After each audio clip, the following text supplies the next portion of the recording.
بسم اللہ الرحمن الرحیم۔ السلام علیکم۔ خلیفہ منصور اپنے شہر میں ایک جگہ بیٹھے ہوئے تھے کہ ایک غمگین اور پریشان حال شخص کو وہاں سے گزرتے ہوئے دیکھا۔ خلیفہ نے اپنے خادم کو حکم دیا کہ اس شخص کو میرے پاس بلا کر لاؤ۔ چنانچہ اس پریشان حال شخص کو خلیفہ کے سامنے لایا گیا۔ خلیفہ نے اس سے حال پوچھا تو وہ بولا کہ میں تجارت کی غرض سے باہر گیا ہوا تھا اور بہت سارا مال لے کر گھر آیا۔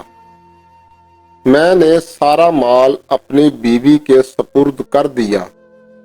کچھ دنوں کے بعد میری بیوی نے مجھے بتایا کہ سارا مال و دولت چوری ہو گیا ہے، حالانکہ گھر میں نہ کوئی نقب لگی دیکھی نہ ہی چھت اکھڑنے کا کوئی نشان ملا۔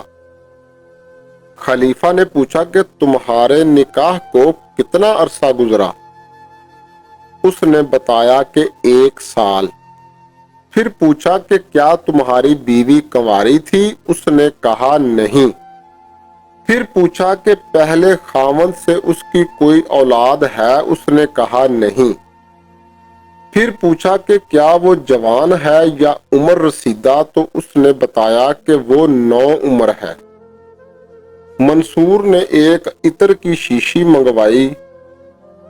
اس عطر میں بڑی تیز خوشبو تھی اور یہ عطر صرف منصور ہی کے لیے تیار کیا جاتا تھا۔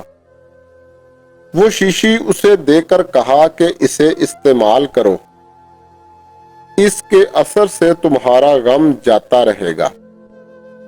جب وہ پریشان حال شخص واپس ہو گیا تو منصور نے اپنے 4 خادموں کو بلا کر وہ عطر سنگھایا اور کہا کہ تم میں سے ہر ایک شہر کے ایک ایک دروازے پر جا کر چکر لگاؤ، اور جو آنے جانے والا تمہارے قریب سے گزرے اور اس میں سے تمہیں یہی خوشبو آئے تو اس کو میرے پاس لے آؤ۔ ادھر وہ پریشان حال شخص عطر کی شیشی لے کر گھر گیا اور وہ شیشی اپنی بیوی کو دی اور کہا کہ یہ شیشی مجھے امیر المؤمنین نے دی ہے۔ اس نے سونگھ کر اپنے اس آشنا کو بلا بھیجا جسے اس نے سارا مال دیا تھا۔ اسے وہ شیشی دی اور کہا کہ یہ بے مثل عطر لو اور اسے لگاؤ۔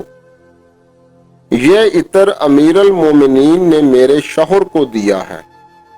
اس نے وہ عطر لیا اور اپنے کپڑوں پر اور بدن پر مل لیا اور پھر شہر کے ایک دروازے سے گزرا۔ اس دروازے پر جو خادم متعین تھا اس نے اس کے بدن سے وہی خوشبو محسوس کی اور اسے پکڑ کر منصور کے پاس لے آیا۔ منصور نے اس سے پوچھا کہ یہ عطر کہاں سے لیا؟ اس نے کہا کہ میں نے یہ خریدا ہے۔ منصور نے پوچھا کہاں سے خریدا؟ تو وہ گھبرا گیا۔ منصور نے پولیس افسر کو بلایا اور کہا کہ اس کو لے جاؤ، اگر یہ چرایا ہوا مال جو اس کے پاس ہے واپس کر دے تو اس کو چھوڑ دینا، اور اگر واپس نہ کرے تو اسے 1000 کوڑے مارنا۔ جب وہ دونوں چلے گئے تو پولیس افسر کو پھر تنہا بلایا اور کہا کہ اسے ڈراؤ دھمکاؤ اور مارنا مت۔ چنانچہ اس پولیس افسر نے اسے جیل خانہ میں بند کر دیا اور اسے ڈرایا دھمکایا، تو اس نے چرائے ہوئے سارے مال کا اقرار کر لیا اور سارا مال حاضر کر دیا۔ منصور کو اس کی اطلاع دی گئی تو اس نے مالک کو طلب کیا اور پوچھا اگر ہم تمہارا مال تمہیں دے دیں تو تم اپنی بیوی کے بارے میں مجھے اختیار دو گے؟ اس نے کہا ضرور۔ تو پھر منصور نے کہا اچھا، یہ اپنا مال سنبھالو اور تمہاری بیوی کو طلاق دیتا ہوں، تم اسے اس طلاق کی اطلاع دے دو۔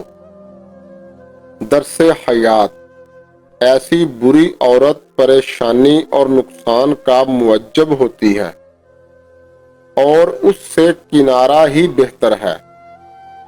اور یہ بھی معلوم ہوا کہ ارباب حکومت کو خدا تعالیٰ فراست و دور اندیشی کی نعمت بھی عطا فرمائے تو بڑی سے بڑی مشکل کو بھی وہ اپنی تدبیر و حکمت سے حل کر لیتے ہیں۔